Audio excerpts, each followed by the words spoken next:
আমি এরকম শুনেছি যে বাড়িতে উনি প্র্যাকটিস করছেন দেরাদুনের বা সিমলার বাড়িতে, প্রাইম মিনিস্টারের অফিস থেকে ফোন এসছে, ইন্দিরা গান্ধীর অফিস থেকে ফোন এসছে, ছোট মেয়ে ফোন তুলেছে, নেই আব্বা রিয়াজ কর রে বাদ মে ফোন করিয়ে, কাট। অন্য স্টুডেন্টরা ভাবছে যে এই রে এক্ষুনি বাবার কাছে বকুনি খাবে, বাবা যেই রেওয়াজ করে বেরোবে। তখন বলছে কোন ফোন কিয়া থা, সহি কিয়া। তো এরকম লেভেলের আর্টিস্ট, এরকম লেভেলের এরকম উচ্চতার মানুষ।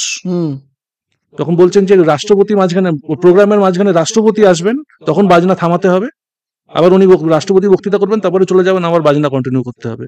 তো বিলাত খান সাহেব বলেছেন ये नहीं होगा, आइदर मैं वहां पे मेरा कॉन्सर्ट बंद कर दूंगा, नहीं तो वो जाने के बाद मैं शुरू करूंगा, मेरा बजाना किसी के लिए रुकेगा नहीं, चालू नहीं होगा।